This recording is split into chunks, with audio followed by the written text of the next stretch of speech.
Shalom semuanya. Hari ini judul koinonia kita adalah giliran Turki perang melawan Israel. Ya, wow, semuanya digenapi. Dan ayat bacaan kita dari Roma 11.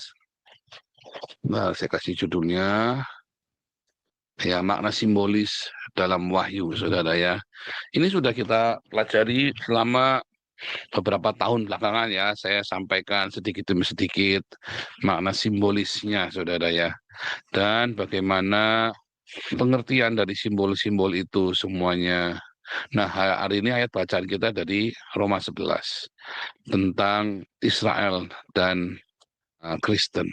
Nah, sentral dari dunia ini ya adalah Yerusalem, saudara. Bukan senternya dunia ada di Yerusalem, tapi sentral ya dari peradaban ini. Coba kita buka ya ayatnya dalam Yehezkiel 5 ayat 5 ya. Beginilah firman Tuhan Allah, inilah Yerusalem, di tengah-tengah bangsa-bangsa ku tempatkan dia, dan di sekelilingnya ada negeri-negeri mereka. Ya, saudara ya. Kalau Anda baca lagi di dalam The Net Bible, is what the sovereign Lord says, this is Jerusalem, I placed her in the center of the nations, with countries all around her. Ya, the center. Jerusalem itu pusat dunia. Bukan dunia itu pusatnya di Jerusalem, porosnya bukan, saudara. Tapi yang dimaksud adalah segala aktivitas yang ada di dunia itu parameternya adalah Jerusalem. Dan bangsa-bangsa lain itu akan mengikuti apa yang terjadi di Jerusalem. Nah, inti dari kitab Wahyu itu adalah Jerusalem, saudara ya. Inti dari kitab Wahyu itu adalah Yerusalem. Yang semuanya itu yang lain-lain itu adalah bagaimana pengaruh Yerusalem. Jadi konteks ketika kita baca kitab Wahyu itu konteks di atas Yerusalem, ya. Sehingga kalau Anda nonton membaca itu, ya, semua simbol-simbol itu yang Anda baca adalah tentang Yerusalem. Dan Yohanes itu adalah seorang Yahudi tentunya, dan dia meneruskan nubuatan di dalam Yehezkiel, Yeremia, Yesaya, dan beberapa nabi yang belum digenapi. Ya, makanya diulang lagi oleh Yesus dan oleh Yohanes. Ya, saudara ya. Nah, itu. Nah, tetapi banyak sekali orang tidak memahami tentang makna simbolis dalam wahyu karena mereka konteksnya kepalanya, mereka berpikirnya apa paradigma mereka itu? Pagan, Yunani, Romawi. Jadi mereka bingung. Ya, coba kita lihat sekarang di dalam Wahyu 6, saudara ya. Dalam Wahyu 6, ya ada 4 kuda putih, ya saudara ya. 4 penunggang kuda putih, ya saudara ya. Kuda putih yang pertama itu adalah damai yang di bumi yang dipaksakan. Oleh siapa, saudara? Oleh Donald Trump dan Netanyahu. Hal ini kamu lihat seluruh dunia, dalam buku saya Khilafah terakhir juga sudah saya tuliskan, seluruh dunia, seluruh bangsa-bangsa Arab, mau tidak mau dia harus ikutin maunya Israel. Ya, siapa yang dukung? Netanyahu. Yang dukung Netanyahu siapa, saudara? Donald Trump. Tetapi sekalipun Donald Trump itu tidak suka sama LGBT, kemerdekaan yang dibawa, kebebasan damai yang dibawa oleh Donald Trump ini, mau tidak mau berlaku juga bagi LGBT, saudara, LGBTQ. LGBTQ-nya ini membela habis-habisan orang-orang Islam, saudara ya. Dan itulah tempatnya orang Islam berlindung di bawah bendera LGBTQ. Makanya kuda putih ini tidak membuat seluruh dunia itu damai. Tetapi seperti api dalam sekam, karena orang-orang Islamnya kemudian menyusup ke dalam LGBTQ ini. Yang orang LGBTQ ini dengan naifnya, dia berpikir Islam itu agama damai. Saudara, berita Islam agama damai di Barat, ya, yang memberitakan adalah siapa? LGBTQ, saudara. Ajaib ya. Padahal kamu tahu ya, di Indonesia aja para banci-banci itu kan ditawur kan, digebukin kemarin di Aceh ya, saudara ya. Di mana ya? Yang ada banci itu digebukin ya, saudara ya. Kasihan sekali ya, ngawur ini orang-orang Islam ini ya, biadab sekali. Tetapi orang-orang Islam ini yang ada di Eropa dan yang ada di Amerika, mereka bersembunyi di balik bendera pelangi ini, ya kan? Karena kan penunggang kuda putih ini kan menggunakan mahkota, mahkota kemenangan, diktatorship, dan membawa bendera pelangi, membawa busur itu loh, membusur itu busur yang sama yang ada dalam zaman Nuh, saudara, yaitu pelangi, saudara ya. Nah ini ya, saudara ya. Kuda merah. Kuda merah adalah dendam dan kemarahan yang dilampiaskan saat nanti masanya kuda putih selesai. Saya seringkali berkata ya nanti Amerika ini begitu nanti Partai Demokrat yang menang, Amerika ini habis, saudara. Ya, karena Islam itu bersembunyi di dalam Partai Demokrat. Ya, oh tidak semua Partai Demokrat itu senang sama Islam. Oh, tapi pada kenyataannya Partai Demokrat lah yang meloloskan semua anggota parlemen yang beragama Islam. Ya, jadi damai yang dihadirkan oleh Donald Trump dan Netanyahu ini, Abraham Accord itu ya, kemarin sudah kita dengarkan di dalam di dalam itu ya Joseph Paul sang vulgar tiap Senin sampai Jumat. Anda ikutin saudara, itulah update perkembangan dunia ya saudara ya. Saya katakan ya, ini kan ada satu berita bahwa Arab Saudi dan semua negara-negara Arab menghimbau agar sudahlah kita berdamai dulu dengan Israel.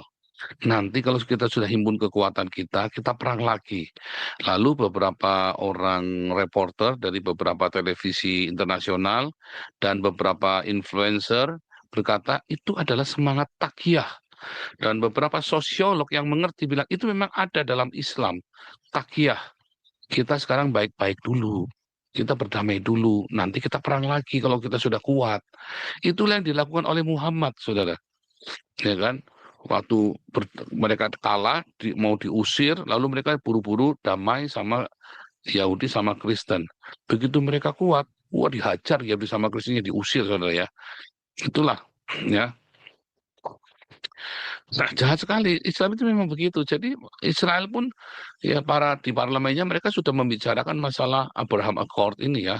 Oh kita damai dulu, nggak apa-apa, harus hati-hati karena mereka ini punya kebiasaan takyah. Nah, itulah kuda merah. Kemudian ya dalam kuda merah itu dendam dan kemarahan dilampiaskan saat masa kuda putih selesai dan kemudian terjadi aniaya dan damai diambil, saudara ya. Pembunuhan dengan pedang mewakili para jihadis yang masih menggunakan pedang. Ya, para orang-orang Islam kan masih suka bawa-bawa pedang kemana-mana, saudara. Sebab satu-satunya yang perang bawa pedang ini cuman orang Islam, saudara ya, para jihadis ini. Dan menggunakan pedang dalam membunuh kafir, dan inilah awal dimulainya antikristus, saudara ya, mendeklarasikan dirinya. Ya, kemudian kuda hitam. Kuda hitam dengan neraca adalah masa kelaparan, saudara ya, di mana nanti akan terjadi ya bahwa karena saling mencurigai satu sama lain ya di kuda merah ini kan mulai kan ketika Republik hancur, Partai Republik Amerika ini hancur, ketika Netanyahu nanti disingkirkan, maka penguasa dunia ini udah lemah, saudara ya. Karena orang kuatnya kan siapa kandidatnya selain Netanyahu, selain Donald Trump? Apakah jadi fans berani? Enggak berani. Jadi kalau Donald Trump ini umurnya pendek dan tidak menjabat lagi, lalu yang menjabat adalah Partai Demokrat, maka selesai, saudara. Berarti itulah saatnya kita masuk kuda merah. Saat ini adalah saatnya masuk kuda putih. Damai di seluruh dunia. Damai di seluruh dunia. Kamu jangan ngomong tidak damai. Ini damai yang paling damai di antara sepanjang sejarah dunia ini adalah damai yang paling damai sekarang ini. Sepanjang sejarah dunia, saudara ya. Ya, perangnya kan perang yang kecil-kecil. Sekarang Turki berani ngelawan ya. Weh, belum apa-apa nanti ya Turki, kita bicarakan lagi dengan Turki. Hmm. Iran hajar, saudara. Hamas dihajar. Yerusalem damai. Orang bilang, wah kenapa kamu ke Yerusalem, kamu takut ke Israel? Aman di sana, saudara. Saya ke Yerusalem, saya ke Haifa. Ya, yang katanya hancur, lebur, segala macam. Enggak, semua bagus-bagus saja, baik-baik saja kan. Saya live kan waktu saya di Israel kemarin kan, tanggal berapa tuh ya, saya lupa ya, bulan Juli itu kan saya live kan. Ya, Nah, aman, saudara, damai. Dan seluruh dunia aman, kecuali Indonesia. Kan sesuai nubuatan saya, Indonesia terpuruk. Kenapa? Karena kamu benci Israel, coba. Bahkan Kolombia sekarang pro-Israel, Argentina pro-Israel. Lah, negara yang tidak pro-Israel habis, kamu Spanyol yang nantang-nantang Israel. Kelar sudah diserbu sama imigran. Apalagi Prancis, oh ya kelar. Kamu tidak perlu ndak baik-baik sama Israel, kelar hidupmu. Indonesia sama, kelar hidupmu, saudara. Ya, kamu menantang-nantang Israel, gila. Itu ya. Lalu kuda hijau kuning ya. Entar ya, waktu kuda merah itu kan saat ini kan microchip ada di mana-mana. Sebentar lagi semua ya dalam 5 tahun ini microchip akan ada di mana-mana, saudara ya. Nggak usah ragu, saudara. Microchip perbankan untuk kesehatan. Orang bilang, oh itu 666. Oh bukan, saudara. Bukan ya, saudara ya. Bukan. Pakai saja ya. Karena microchip itu adalah sebuah teknologi untuk mempermudah. Bayangin ya, saya kalau pergi setir mobil keluar kota, keluar negeri, selalu lupa bawa dompet, saudara. Padahal di situ ada ATM saya, ada KTP, ada SIM. Kalau ada microchip kan lebih gampang, ya kan? Anda yang menderita penyakit kronis, kalau ada microchip itu ditanam di badanmu, tiba-tiba kamu mengalami serangan, 5 menit ambulan datang, berguna kan? Banyak orang anti dengan microchip ya. Oh, salah. Oh, microchip itu 600 apa angka 666. Siapa bilang? Tidak ada 666 di microchip, tidak ada hubungannya, saudara. Ya, itu cocokmologi ngarang-ngarang. Sebab nanti ya di dalam Wahyu 13, 666 itu bukan microchip, tapi jumlah dari bilangan manusia. Ya.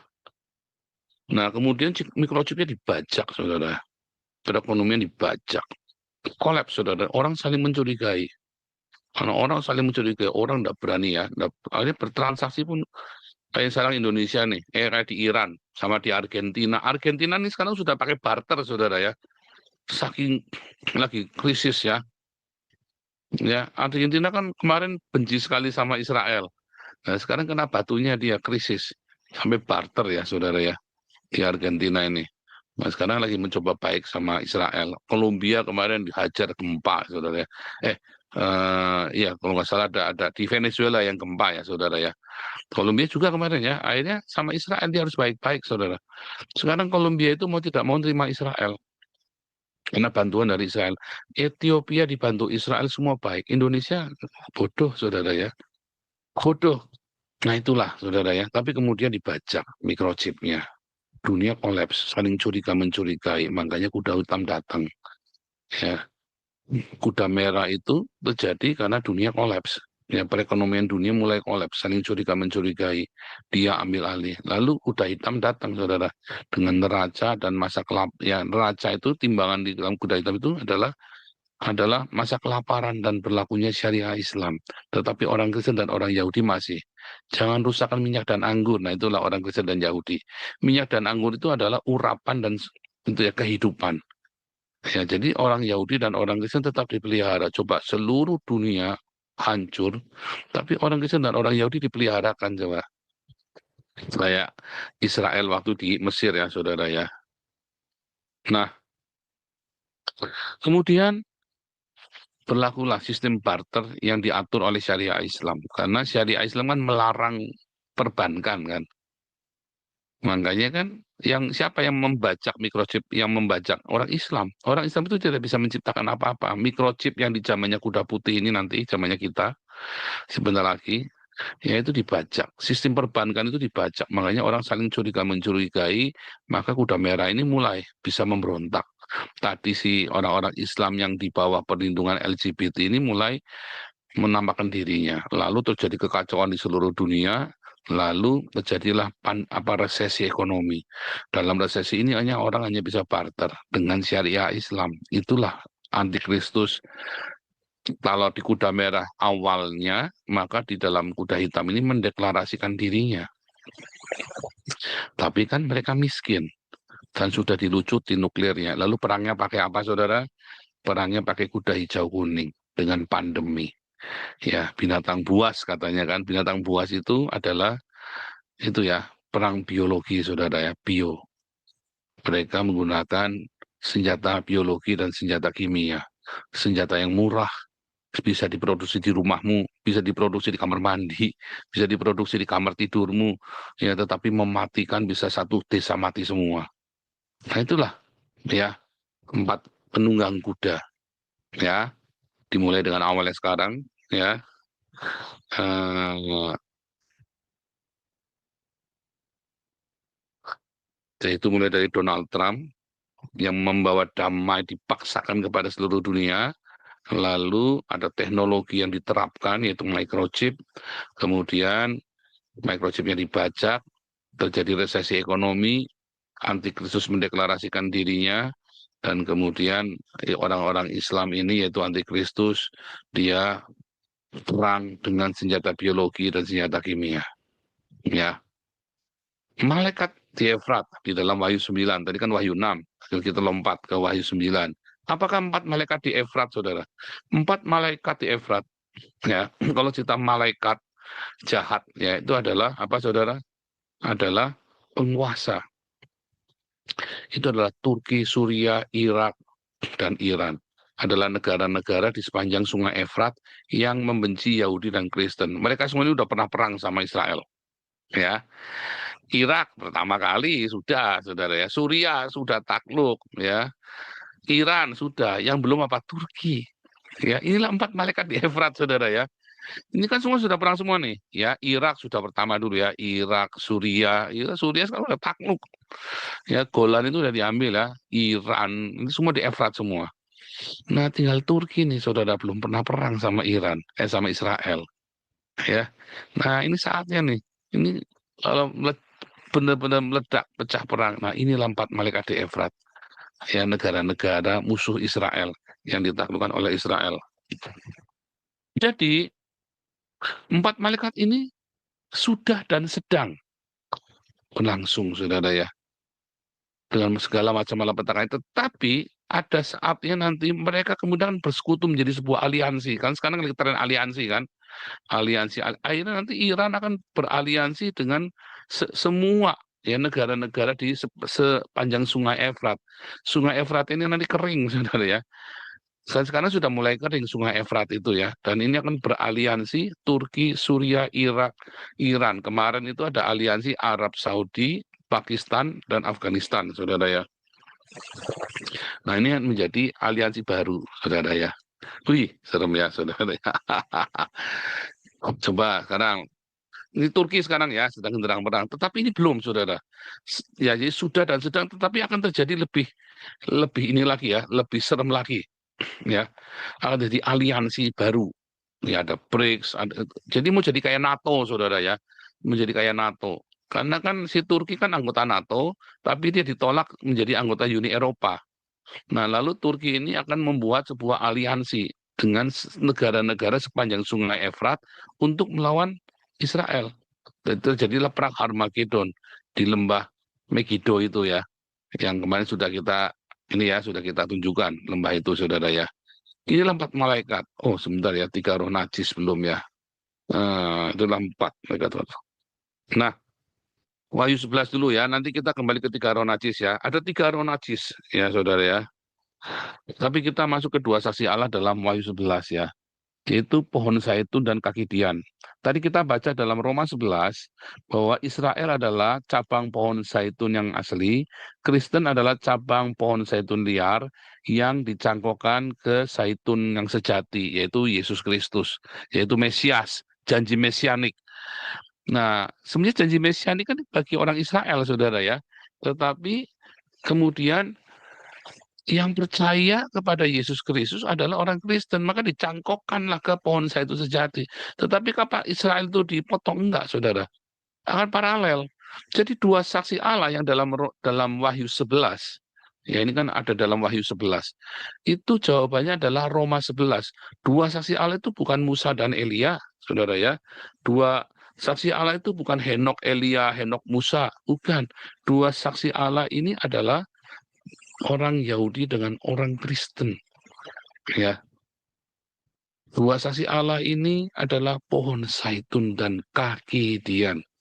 Kaki Dian itu adalah terang, saudara ya. Dan kita ini menjadi saksi ya. Zaitun itu adalah melakukan urapan. Mesias. Karena ketika mengurapi seseorang menggunakan minyak zaitun.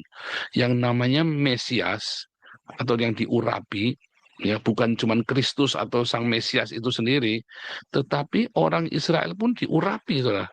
Dia diurapi, ya.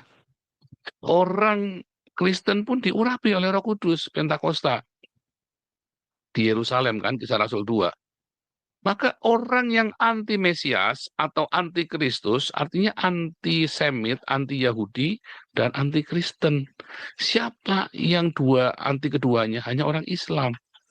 Itulah anti Kristus, anti Yahudi, anti Kristen. Kalau ada orang Kristen anti Yahudi, maka mereka adalah antikris. Kalau ada orang Yahudi yang anti Kristen, mereka juga antikris. Tapi ada orang, satu kelompok yang anti Yahudi dan anti Kristen. Mereka itulah sang antikristus, itulah Islam, saudara ya. Antikristus telah lahir, yaitu orang Yahudi yang antikristus, ya kan? Orang-orang Yahudi yang banyak antikristus itu karena benci dengan ajaran Yesus. Tetapi orang Yahudi modern sekarang nggak benci dengan ajaran Yesus. Bahkan Benyamin Netanyahu dengan lantang berkata bahwa orang Kristen evangelikal ini adalah sahabatnya orang Yahudi. Mengapa? Karena kelompok Kristen evangelikal ini yang membangkitkan gerakan mesianik dan Zionisme yang membiayai triliunan ya untuk menginisiasi aliyah atau alias mendirikan negara Israel. Ya, saudara ya. Dalam Wahyu 12 ada dikatakan ya sebentar kita balik tadi ya. Kalau dalam 4 malaikat di Efrat itu ada di dalam Wahyu 9 ya. Kalau Wahyu 9 ya, dan berkata kepada malaikat yang keenam memegang sangkakala itu, lepaskanlah keempat malaikat yang terikat dekat sungai besar di Efrat. Ya, saudara ya. Maka dilepaskanlah keempat malaikat yang telah disiapkan bagi jam dan hari, bulan, tahun untuk membunuh sepertiga. Tadi kuda hijau kuning membunuh seperempat dunia. Nah ini sepertiga dunia, saudara ya. Udah tinggal seperempat, misalnya 7 miliar komunitasnya. Maka dibunuh seperempat. Maka tinggal berapa, saudara? Tinggal sekitar 5 miliar ya, atau sekitar ya 5 miliar. Dari 5 miliar ini dibunuh lagi sepertiganya. Ya, sepertiga dunia, maka tinggal 3 miliar ya saudara ya, tinggal sekitar 3,5 miliar. Jadi tinggal separuh tuh, hampir separuh ya. Dari 7 miliar tinggal 3,5 miliar. Jadi tinggal separuh tuh penduduk dunia tuh, sepi. Tetanggamu hilang, mati kena pandemi, ya kan? Tetanggamu mati semua kena pandemi, saudara ya. Zaman corona aja sudah ngeri ya. Saya mau tampakkan 3 roh najis dulu ya. 3 roh najis. Wahyu 9 sangka kelima tadi ya. Ada benar ya, Wahyu 9. Lalu kita kembali ke Wahyu 12 ya. Ke 11 ya, 2 saksi Allah ini ya. 2 saksi Allah adalah orang Kristen dengan orang Yahudi ya. 2 saksi Allah adalah orang Kristen dengan orang Yahudi. Kenapa? Ini ya. Kemudian diberikanlah kepadaku sebatang bulu seperti tongkat pengukur rupanya dengan kata-kata yang berikut, bangunlah dan ukurlah ya bait suci Allah dan mesbah yang mereka di dalamnya. Coba sebentar ya. Bait suci Allah dan mesbah yang mereka yang beribadah dalamnya. Siapakah bait suci, saudara? Kita, orang Kristen. Ya, karena baik orang Kristen maupun orang Yahudi percaya bahwa bait suci itu adalah kita. Bukan bait suci begitu, bukan, saudara ya. Apakah bait suci ketiga akan dibangun, saudara, antara iya dan tidak? Ya, karena sekarang ini menjadi pertentangan. Ya, orang Yahudinya enggan membangun bait suci ketiga. Ya, karena bait suci ketiga itu nanti akan turun dari surga. Tapi kalau bait suci ketiga dibangun pun tidak akan mengganggu Al-Aqsa, saudara ya. Itu sudah pernah kita bahas ya. Tidak akan, karena ada di luarnya. Nah, sekarang kita lihat ya, aku akan memberikan tugas. Orang-orang yang hidupnya sebagai bait suci diberi tugas menjadi 2 saksi. Ya, 2 saksi Allah bernubuat berkabung 1260 hari. Kata 1260 hari nanti Anda akan ketemu lagi dalam Wahyu 12. Kenapa pakai 1260 yom? Tapi kalau tadi ya akan diinjak-injak 42 bulan. Siapa? Orang Islam, saudara. Maksudnya 42 bulan. Ya, bulan itu melambangkan hilal itu ya, lambangnya Islam itu ya, hilal, bulan sabit. Nah, saudara, kemudian kita akan melihat dalam Wahyu dalam 11 ini yaitu orang Kristen dengan orang Yahudi. Orang Kristen, orang Yahudi berperang secara fisik dengan Iron Dome, dengan Iron Beam, dengan F-16 yang mereka, dengan segala macam persenjataan mereka yang canggih. Orang Kristen berperang dengan ideologi, saudara, menyebarkan Injil, ideologi ke seluruh dunia. Ya, itulah kekristenan. Dan kemudian Wahyu 12, perempuan dan naga ini ya. Siapakah perempuan itu? Ya, perempuan dan naga hari ini saya kebetulan khotbah di Sutphen ya, Hagio Sutphen, perempuan dan naga.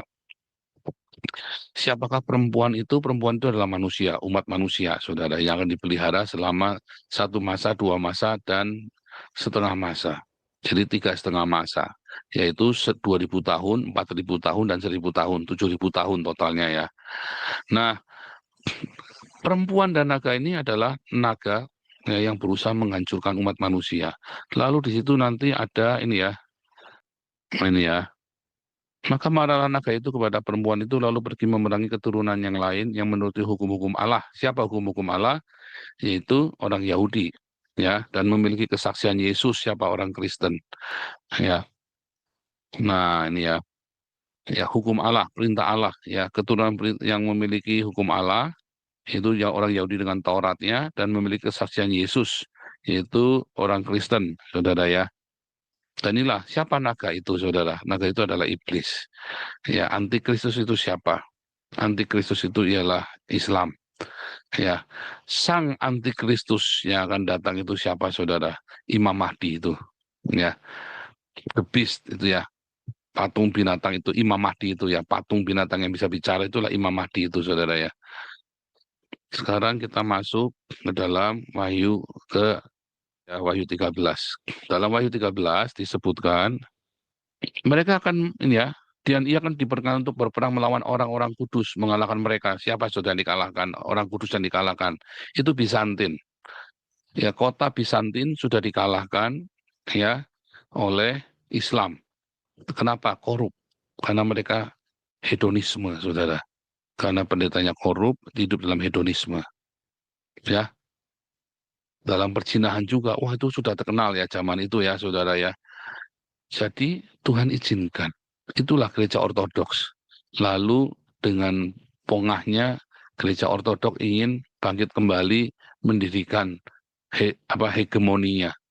Dan di Indonesia lagi baru mulai mencingis pecah, saudara GOI itu ya.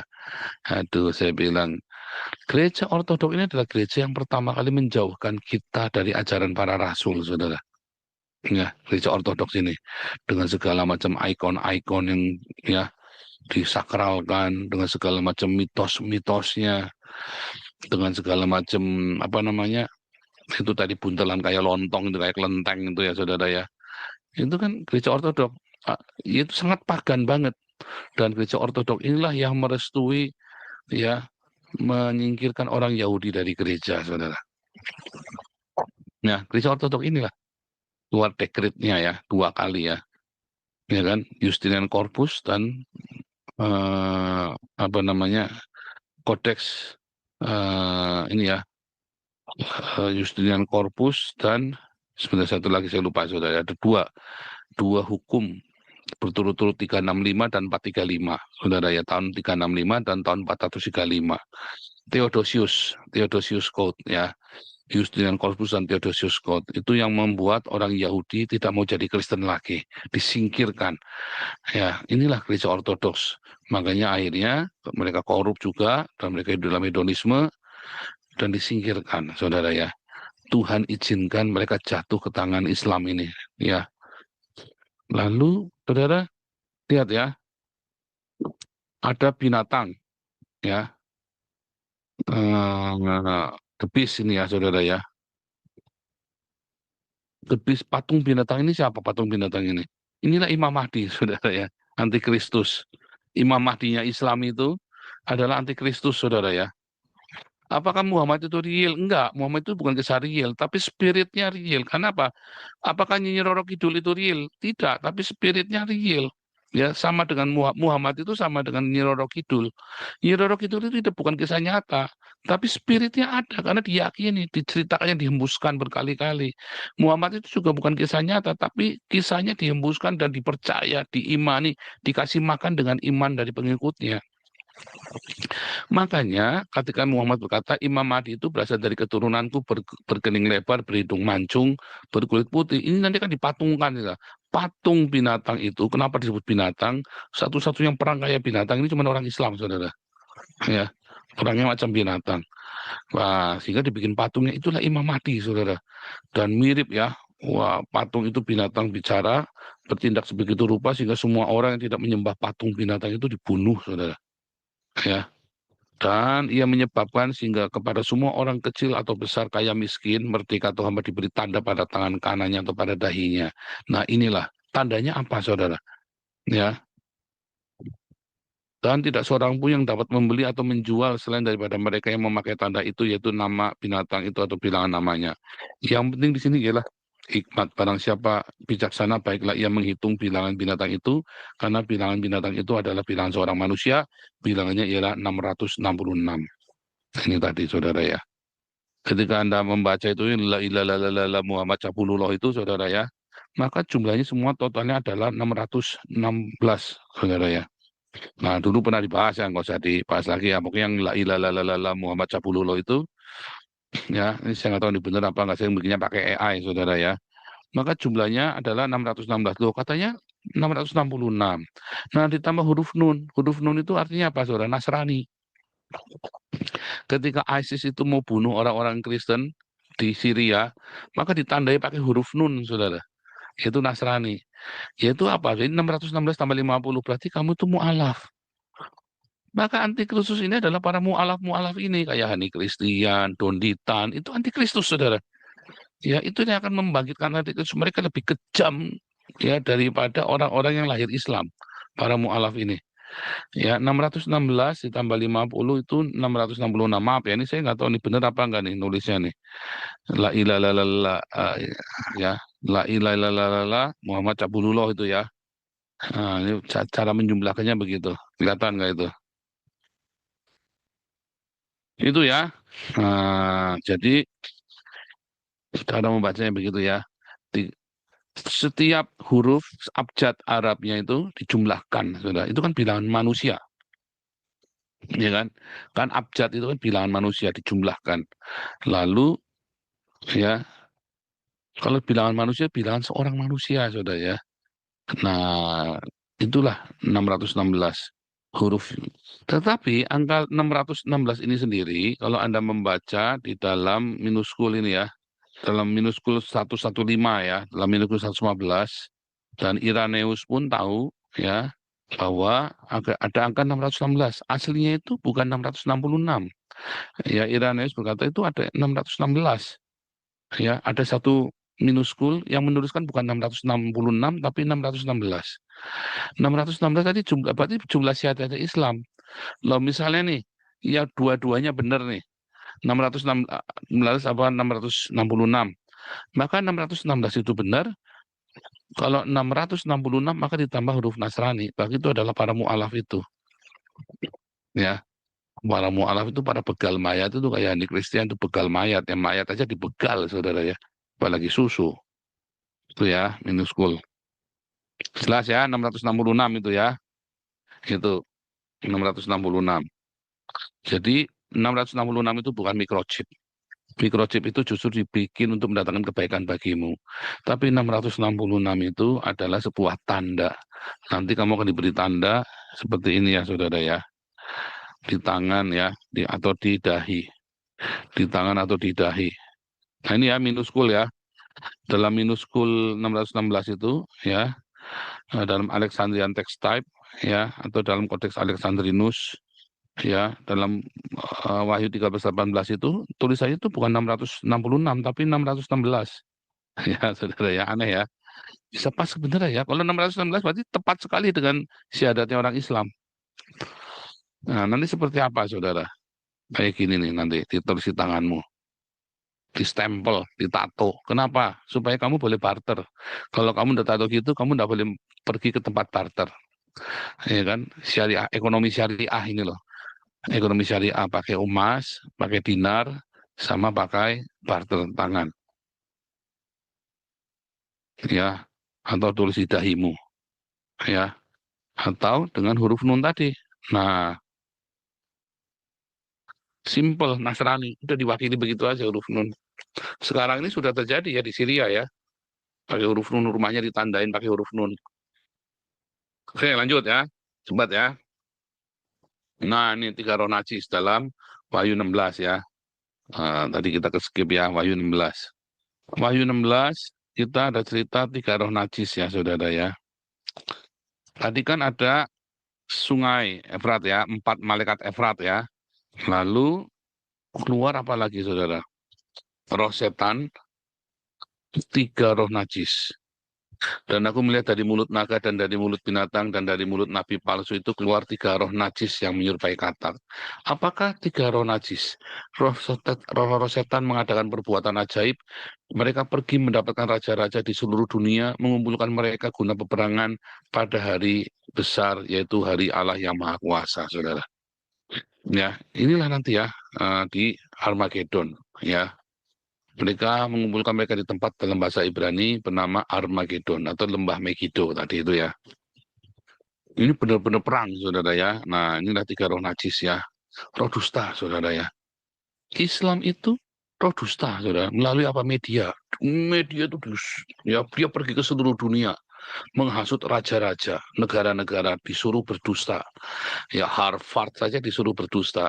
MIT ya, Columbia University itu ya kan disuruh berdusta, saudara. Ngeri ya, saudara ya. Itulah tiga roh najis. Ya, roh dusta yang pertama, dusta dari media, ya media massa. Anda sekarang nggak ngerti mana yang benar, mana yang nggak, apalagi di Indonesia itu wah tiap hari mah berdusta terus ya. Metro, Tribun, ya semua ya, Kompas TV, isinya dusta semua. Kamu udah nggak ngerti mana yang benar, itu roh dusta. Dusta kebohongan demi kebohongan ya. Katanya Amerika kalah lah, Israel kalah lah, nggak taunya Iran yang hancur, Gaza yang hancur, Indonesia yang kere, saudara. Tapi semuanya itu ternyata kebohongan, itulah tiga roh dusta yang menghasut seluruh dunia untuk melawan Israel.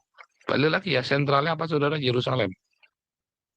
Lalu ada roh perzinahan, saudara. Islam itu mengajarkan perzinahan ya, kawin cerai, ya mengizinkan kawin cerai, ya istri empat, itu perzinahan, saudara ya. Poligami itu adalah perzinahan, makanya dilarang oleh Alkitab kita. Ya, secara eksplisit dan implisit. Seorang penatua, seorang diaken wajib milik istrinya cuma satu, nggak boleh lebih dari satu. Ya, dalam perjanjian lama itu adalah sebuah halak, sebuah hagadah. Kalau kamu istrinya banyak, anakmu pasti ruwet, ya kan? Nah itulah, ya roh Cina. Roh Cina itu poligami, ya termasuk LGBT dan Islam berlindung di balik LGBT, ya. Terus roh berhala, saudara. Islam itu adalah sebuah berhala pada pemujaan kepada Halil bin Syakar. Ya, Islam itu materialistik, ya, ya, materialistik. Itulah berhala, uang. Balik lagi ya, semua takarannya pakai uang. Kamu bisa membeli nyawamu dengan uang dalam Islam. Kamu bisa membeli dosamu, membayar dosamu dengan uang. Ya, dulu gereja Katolik pernah ya menjual surat pengampunan dosa, indulgensi. Ya, tetapi kan sudah bertobat. Nah, Islam enggak.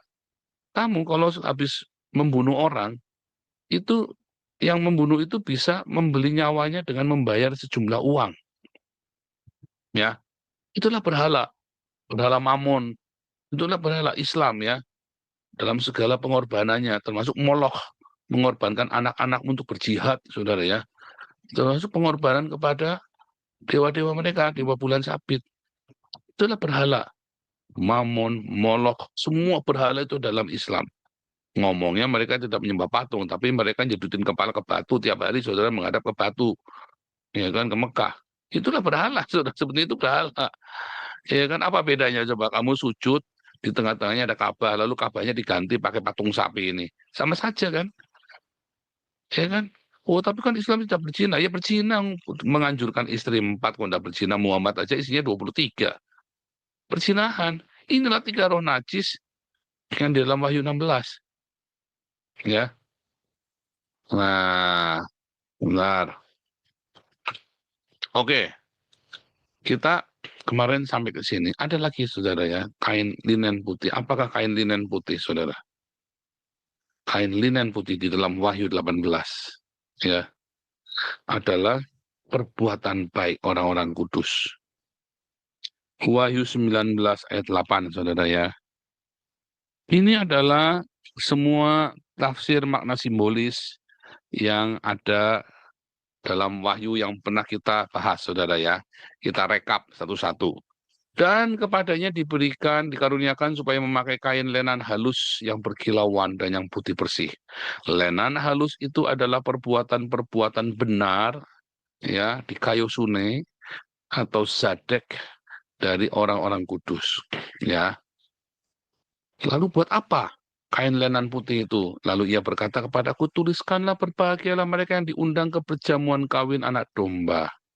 Ya, katanya lagi padaku, perkataan yang adalah benar, perkataan dari Allah. Sudah, jadi ketika kamu datang untuk menghadiri perjamuan kawin anak domba, itu bukan pakai jubah-jubah warna-warni seperti yang dilakukan oleh gerakan itu loh, gereja Bahtera itu loh, Mahanaim itu ya.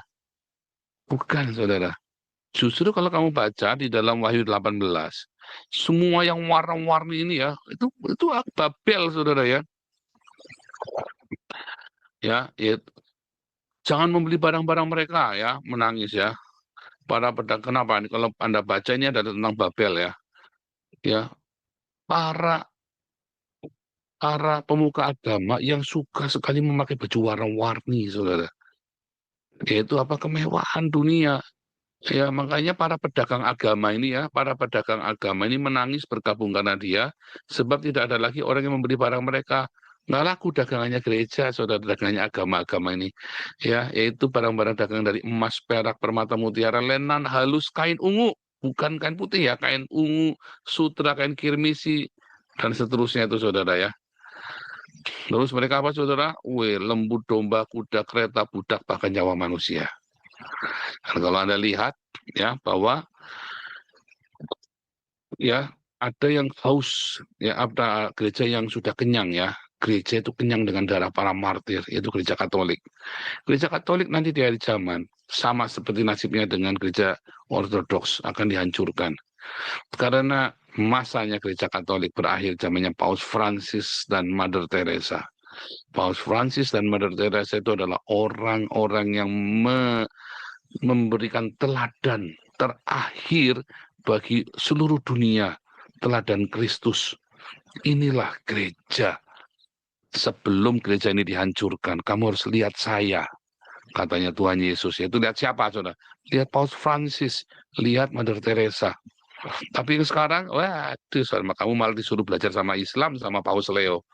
Mampus, selesai kamu, saudara. Paus Leo ini adalah kemungkinan besar adalah paus terakhir, saudara ya. Paus terakhir di Gereja Katolik. Setelah itu akan dihancurkan ya dalam Wahyu 18-19 ini. Gereja Katolik nasibnya sama, akan dihancurkan oleh Islam seperti Bizantin. Remuk, saudara ya. Dan sudah kenyang dengan darah para martir ya. Banyak orang-orang yang tak bersalah pun menjadi korban di sana. Karena apa? Karena mereka mau melakukan reformasi dalam gereja Katolik.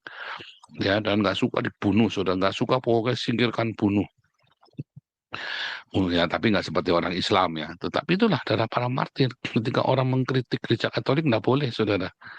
Ya, jadi kalau orang Katolik jangan sombong juga, ya. Jangan sombong juga, karena darah para martir menjadi ya ada di situ. Ya, setelah remuknya Ortodoks, lalu Protestan, oh ya Protestan sama-sama ngawurnya. Martin Luther itu anti Yahudi, saudara. Ya, artinya apa, saudara? Anti Kristus, ya. Artinya anti Kristus karena dia anti Yahudi. Ya, Martin Luther itu anti Kristus juga. Yang benar mana ya, gereja Agios. Ya, yang benar gereja Agios. Karena kita belajar memahami apa yang Tuhan mau. Kain lenan putih itu apa, saudara? Perbuatan baik dia di Kayosune, sadek, sedekah. Gereja Hagios mengajarkan kepada Anda semua untuk hidup di dalam kekudusan. Ya, ini ayatnya, saudara ya. Saya kasih ke penutup ya di dalam Yakobus. Ya, ayat 27, saudara. Ini rekap, saudara ya. Jadi nanti Anda, kita minggu depan akan melanjutkan supaya Anda bisa ini ya, bisa ngikutin ketika kita bicara. Anda yang sudah bertahun-tahun ya nggak bingung. Ibadah yang murni, inilah hagios, saudara ya. Ibadah murni dan tak bercacat di hadapan Allah Bapa kita. Ialah mengunjungi yatim piatu dan janda-janda dalam kesusahan mereka. Dan menjaga supaya apa? Dirinya sendiri tidak dicemarkan oleh dunia. Dicemarkan oleh dunia itu bukan cuma masalah perzinahan, saudara. Tetapi kamu jaga hidupmu ya dari kebencian, jaga hidupmu dari dendam, jaga hidupmu dari dengki. Tapi yang paling memang mengganggu itu ya perzinahan. Jadi jangan kayak Muhammad. Tadinya katanya mau nyelamatin, mau nolongin orang-orang miskin, tapi dikawin semuanya, saudara ya. Itu namanya cabul. Ya, jaga hidupmu dalam kekudusan. Kamu boleh berdiakonia dengan sungguh-sungguh hati. Kalau kamu tidak kudus, orang yang tidak kudus tidak akan melihat Allah, saudara. Berbagai orang suci hatinya karena dia akan melihat Allah. Ya, tanpa kekudusan tidak seorang pun bisa melihat Allah. Kamu harus hidup di dalam kekudusan. Hati-hati, saudara. Saya sudah berkali-kali ya wanti-wanti kekudusan, kekudusan kita tidak main-main, saudara, dengan masalah kekudusan. Ya, saudara ya. Haleluya.